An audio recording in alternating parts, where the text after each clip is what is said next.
Bismillahirrahmanirrahim. Alhamdulillah. Wassalatu wassalamu ala Rasulillah. Asyhadu an la ilaha illallah wa asyhadu anna Muhammadan abduhu wa rasuluh. Allahumma salli wa sallim ala nabiyyina Muhammadin wa ala alihi wa sahbihi wa man iktafa atharahu ila yaumil qiyamah. Amma ba'du. Ikhwatal iman, ayyuhal hadirun wal hadirat, Bapak Ibu rahimani wa rahimakumullah. Setelah kematian atau syahidnya singa Allah Hamzah bin Abdul Muttalib, maka semangat kaum muslimin dalam berperang semakin hebat. Di sini Abu Bakar, Umar bin Khattab, Ali, Zubair, Mus'ab bin Umair, Talha bin Ubaidillah, Abdullah bin Jahash, Sa'ad bin Mu'ad, Sa'ad bin Ubadah, dan Sa'ad bin Rabi', Anas bin Nadar. Mereka semuanya memperlihatkan keheroikan mereka dalam perang ini, menunjukkan taringnya, sehingga kaum muslimin berada dalam kemenangan sebetulnya. Maka ada kisah di sini, seseorang yang lari dari pelukan istrinya menuju medan perang. Jadi min ahdhanil mar'ah ila muqara'atis suyuf, yaitu seorang sahabat yang namanya Handalah bin Abi Amir, yang dikenal dengan Ghasilul Malaikah, seseorang yang dimandikan oleh malaikat.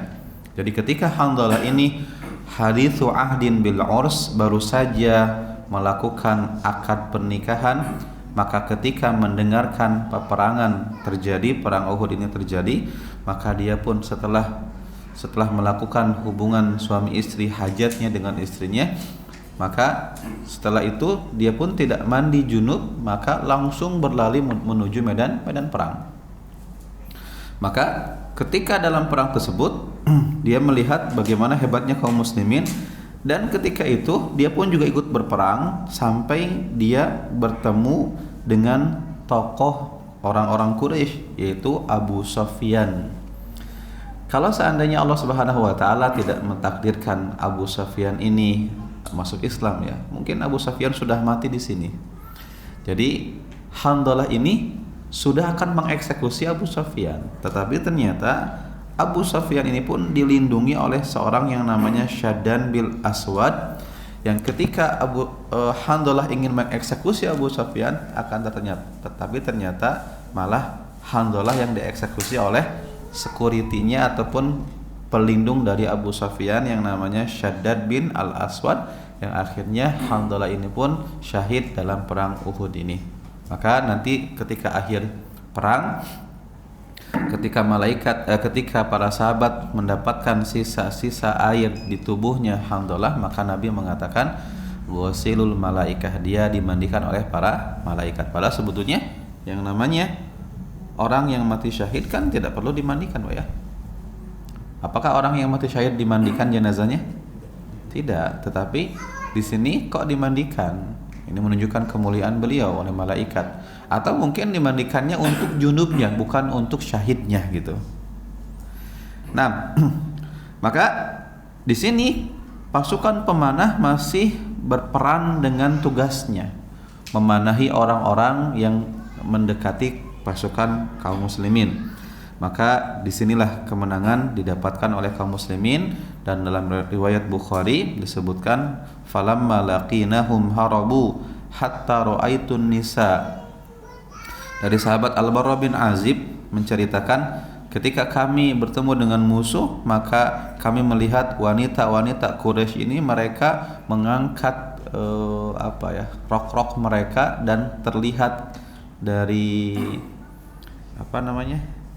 hiasan yang ada di kaki itu, gelang kaki mereka gitu kan, berlari ketakutan karena kalah dalam perang ini. Tapi ternyata disinilah kesalahan yang dilakukan oleh sebagian sahabat, yang Nabi SAW sudah jelas-jelas menyatakan kepada mereka, tetaplah kalian di atas bukit ini, apapun yang terjadi. Kalau dalam keadaan menang pun juga sama, dalam keadaan kami pun kalah, jangan bantu kami, tetaplah kalian di tempat kalian.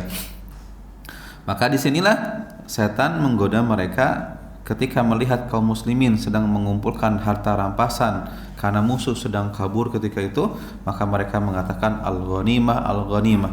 Lihat harta rampasan, harta rampasan. Zahara ashabukum, telah menang teman-teman kita. Fama tantadzirun, kenapa kita di sini? Orang musuh sudah lari kok, sudah selesai perangnya. Inilah terkecohnya di sini. Maka akhirnya turunlah 40 pasukan pemanah lebih, tetapi pemimpinnya Abdullah bin Jubair menasihati mereka. Bukankah tadi Nabi menyatakan menasihati kita untuk tetap di sini?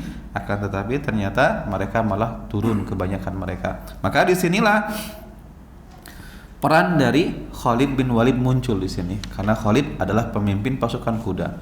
Khalid yang melihat dan kesulitan dalam perang karena selalu dicegat oleh pasukan pemanah, akhirnya ketika itu pun Khalid memutar gunung rumah, ya, memutar gunung untuk menyerang kaum muslimin dari belakang. Jadi kan kalau muter gunung Uhud mah nggak bakal sampai lama. Ini muternya gunungnya bukan gunung Bukit Rumah gitu kan. Makanya kan yang sering dinaikin sama jamaah umroh itu bukan gunung Uhud. Gunung Uhud itu depannya besar sekali. Gunung terbesar di kota Madinah itu gunung Uhud.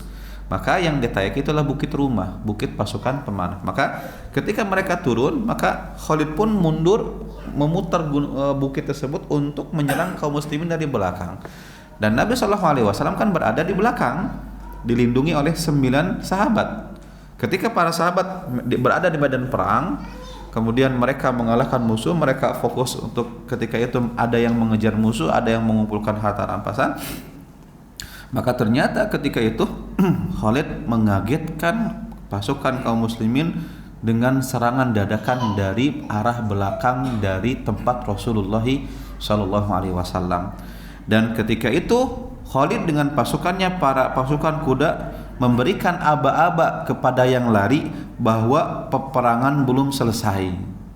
Maka ketika itu bendera yang tadinya jatuh pun ternyata diangkat kembali. Dan ketika itu orang-orang pun melihat, yang akhirnya apa yang terjadi, mereka-mereka yang lari pun akhirnya maju lagi ke medan perang, dan dari belakang pun akhirnya pasukan Khalid pun berhasil menghancurkan barikade pasukan belakang, dan di sanalah Nabi SAW. Dan apa yang terjadi ketika itu? Kacau semuanya.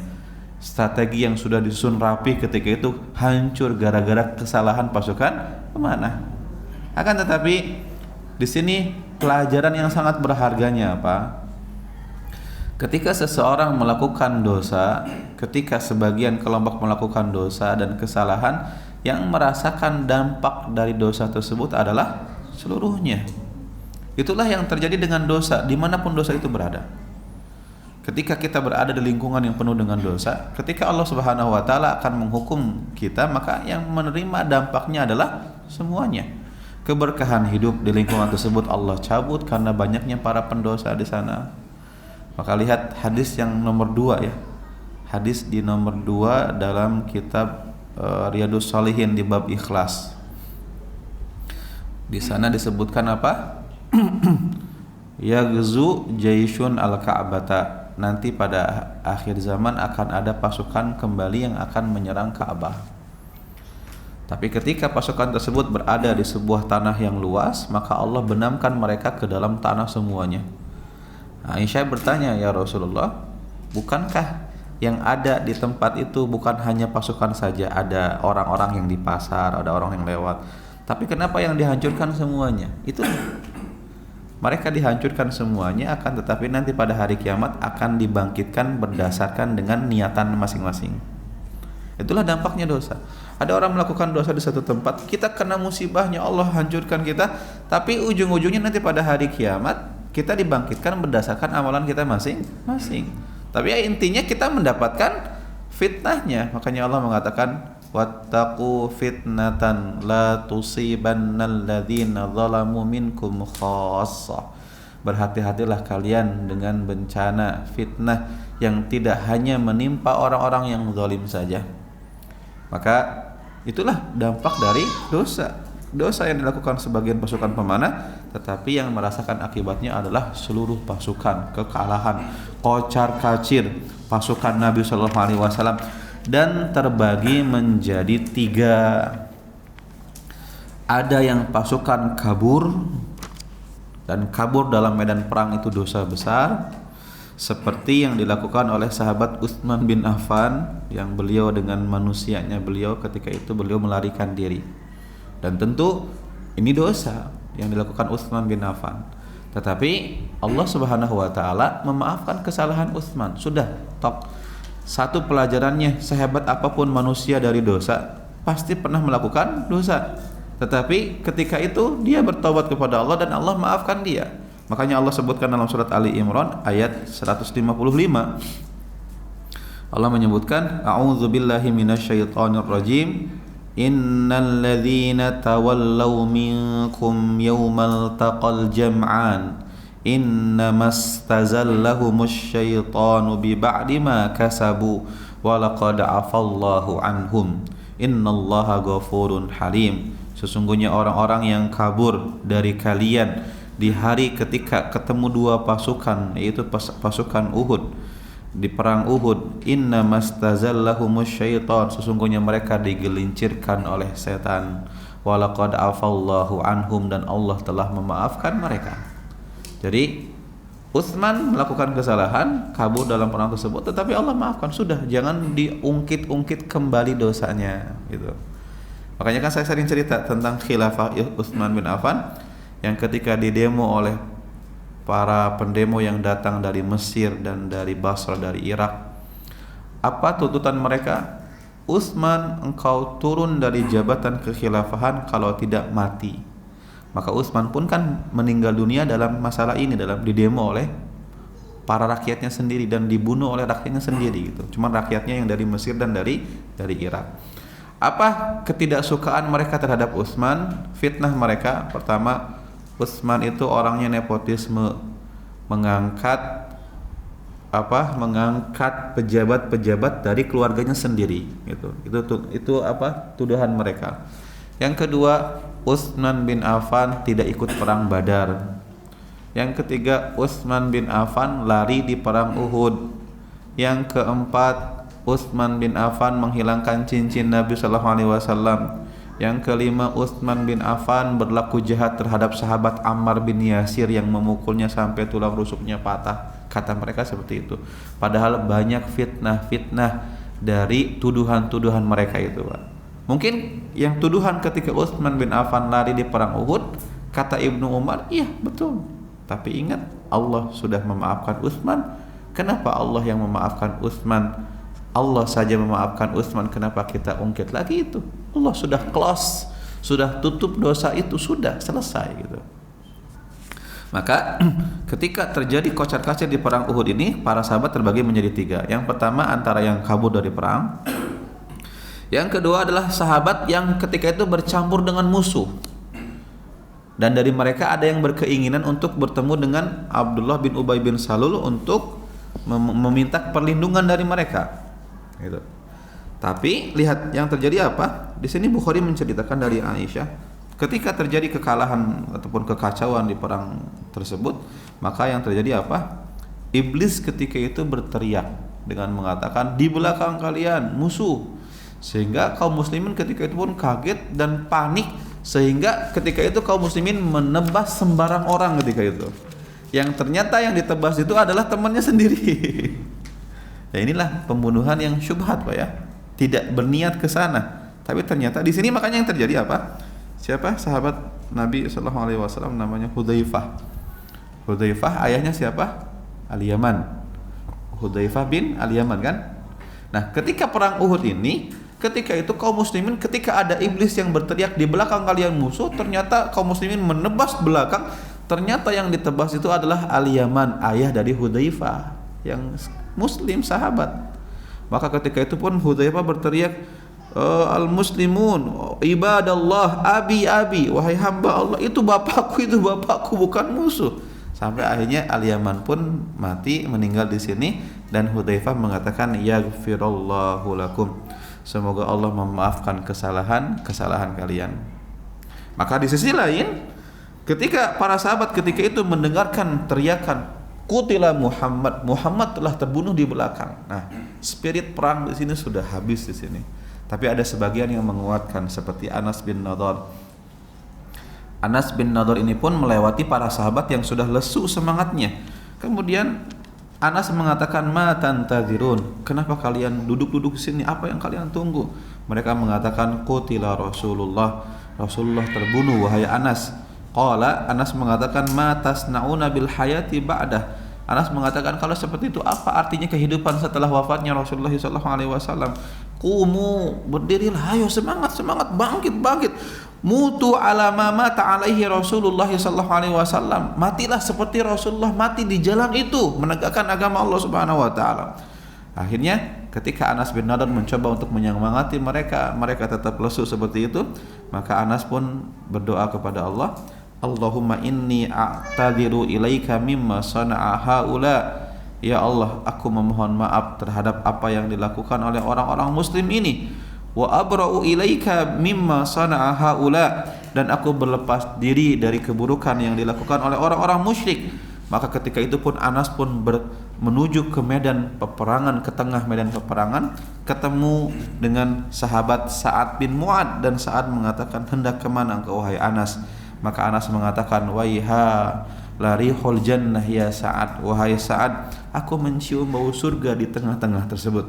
Maka akhirnya Anas bin Nadhr pun menuju medan peperangan itu dan akhirnya terbunuh di sana. Dan ternyata setelah selesai perang, ketika itu tidak ada orang yang mengenali Anas bin Nadhr karena jasadnya sudah rusak dengan tusukan, dengan cincangan dan lain sebagainya.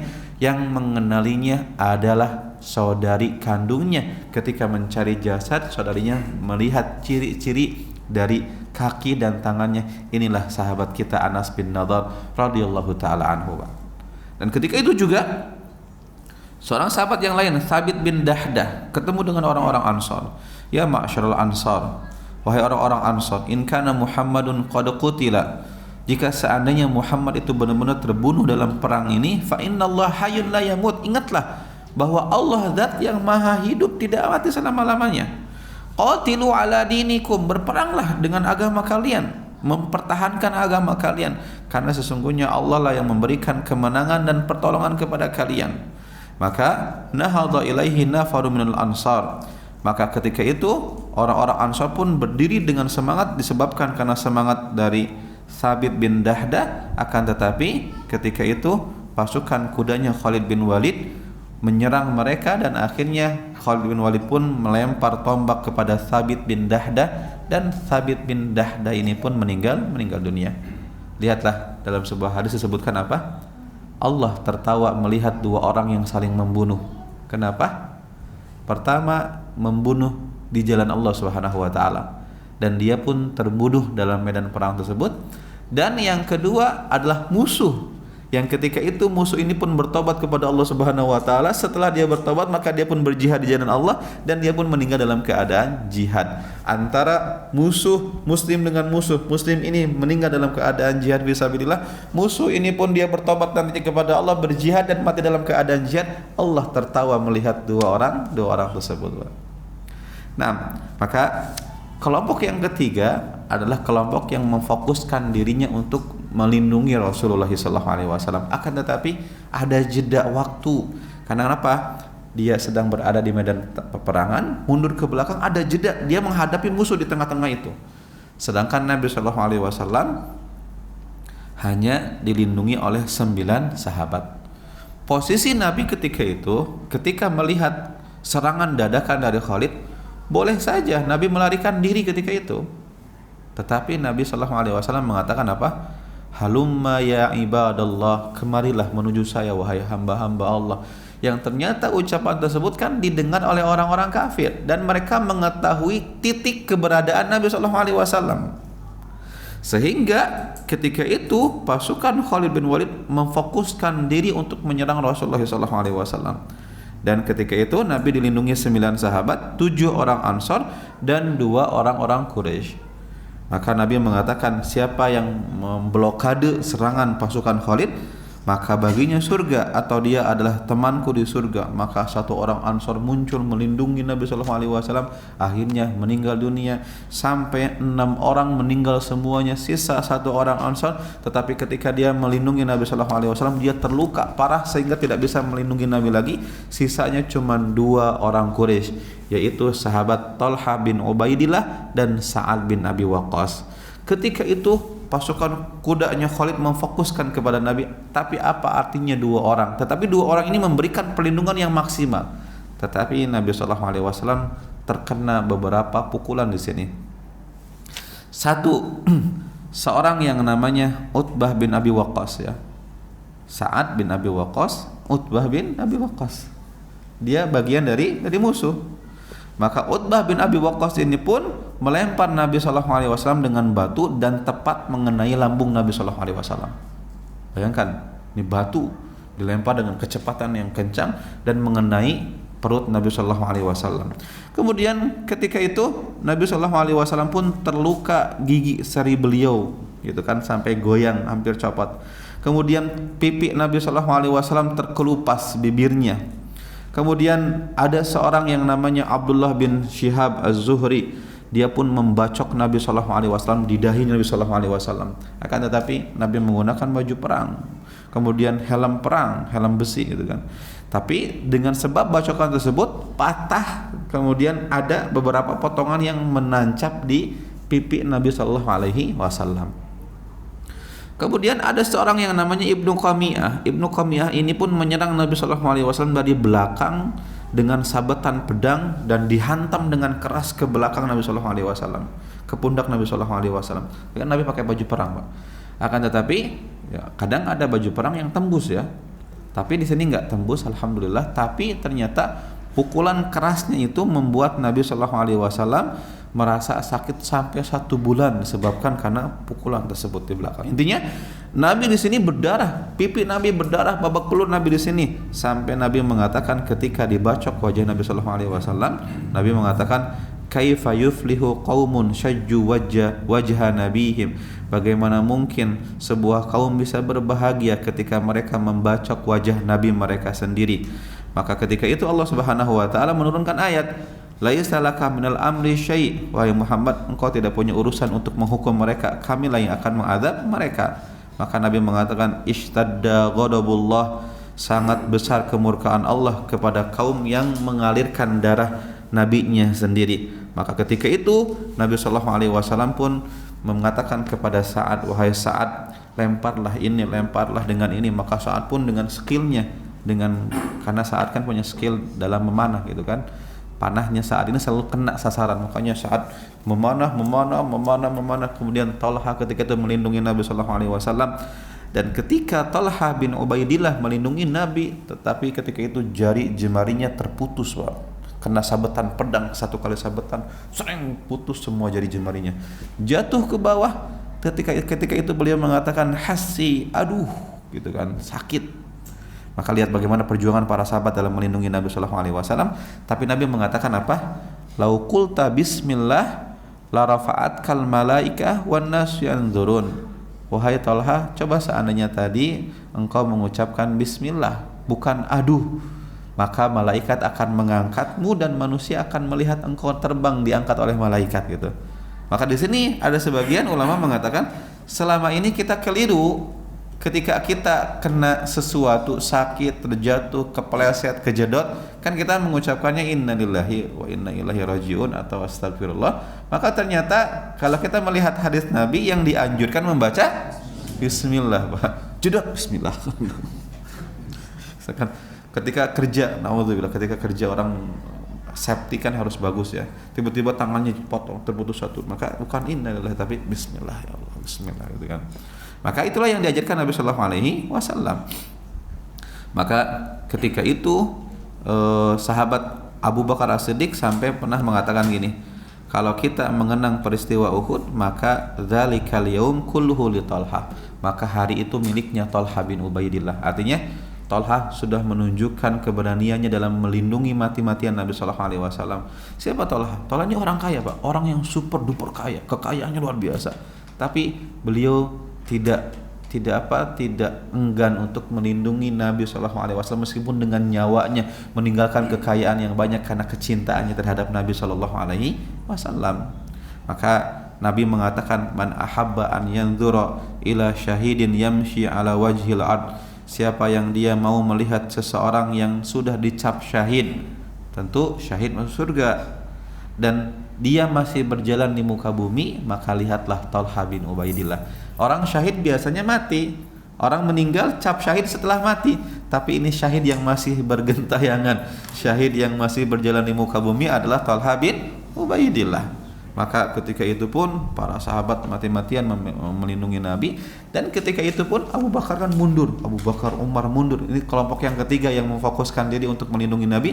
Ternyata sudah mendapatkan Nabi sudah babak belur dengan sahabat Talha bin Ubaidillah yang penuh dengan luka tusukan pedang, luka panah, sampai kurang lebih ada berapa? 35 luka yang dimiliki Talha bin Ubaidillah.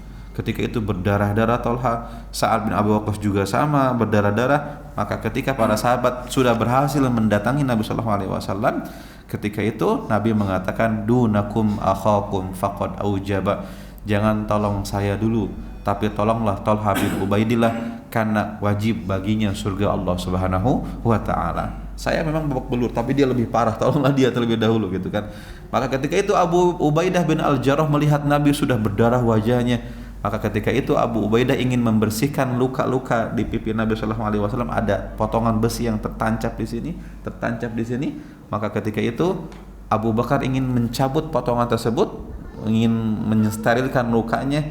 Maka ketika itu Abu Ubaidah mengatakan, ya Abu Bakrin nasyatukallah, aku meminta kepadamu atas nama Allah wahai Abu Bakar, biarkan saya.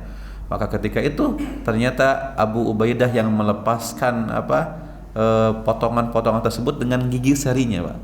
Maka digigit sama Talha, maka ternyata ketika terlepas giginya copot, giginya Talha itu. Makanya Talha itu ompong.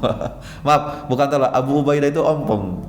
Maka di pipi kita satu lagi kan ya. Maka pipi satu lepas, dan ternyata harus mengorbankan 2 gigi seri untuk melepaskan potongan dari Nabi Shallallahu alaihi wasallam. Maka lihatlah bagaimana sahabat. Sampai ada sahabat Malik bin Sinan ketika itu menyedot darah Nabi Shallallahu alaihi wasallam, jadi kan mensterilkan, disedot. Maka ketika itu Nabi mengatakan, muntahkan wahai Malik bin Sinan. Kata Malik bin Sinan, tidak ya Rasulullah, saya telan aja ini darah yang mulia, darah Nabi Muhammad Shallallahu alaihi wasallam gitu kan. Intinya inilah bagaimana perjuangan para sahabat dalam melindungi Nabi Shallallahu alaihi wasallam. Dan ternyata di sini Pak cerita dari seorang sahabat namanya Nafi bin Jubair. Dia mengatakan, sami'tu rajulan minal muhajirin, saya mendengarkan kisah dari seorang muhajirin yang menjadi saksi dalam perang tersebut. Syahidtu Uhudan fanadartu ilan nubuli ya'ti min kulli nahiyah, kata dia. Ketika itu saya bersaksi, saya melihat ketika itu panah datang dari segala arah memfokuskan kepada Rasulullah sallallahu alaihi wasallam. Tapi ketika itu ada Abu Talha membusungkan dadanya melindungi Nabi dengan perisainya, dengan dadanya Abu Talha kena. Kemudian Abu Dujanah ketika itu pun sama melindungi Nabi dengan punggungnya. Ketika itu punggung Abu Dujanah kena panah tertancap di belakang untuk melindungi Nabi sallallahu alaihi wasallam. Itulah bagaimana pengorbanan para sahabat dalam mati-matian melindungi Nabi sallallahu alaihi wasallam. Wallahu a'lam bishawab. Ini mungkin yang bisa kita jelaskan sampai sini. Nanti kita lihat babak ketiga dari perang ini seperti apa. Maka babak pertama dimenangkan kaum muslimin, babak kedua kaum muslimin kocar-kacir, babak ketiga Nabi mencoba untuk mengumpulkan sisa-sisa pasukan kaum muslimin dan mencari cara untuk melepaskan diri dari pasukan Uhud ini. Wallahu a'lam bishawab. Naktafi bihadza. Ini mungkin yang bisa saya sampaikan, Pak. Melihat waktunya sudah habis. Ada hal yang ingin ditanyakan, Pak? Saya lihat Pak Supardi punya bukunya, Pak ya. Maka Masya Allah, silakan keluarkan sedikit harta untuk membeli buku ini, meskipun sebetulnya di internet sebetulnya ada PDF dari Ar-Rahiqul Maktum ini berbentuk PDF tulisan bahasa Indonesia, bukan bahasa Arab. Sudah ada PDF ini, cuman kadang kita ketika download kitab di online itu apakah sudah mendapatkan izin dari pengarangnya atau belum, kadang seperti itu. Kalau kita mendownload tetapi ternyata dari tempat yang tidak mendapatkan izin dari pengarangnya, maka itu ada kezaliman di sana, karena kan hak-hak pengarang dan penerbit itu kan terlindungi ya Pak ya.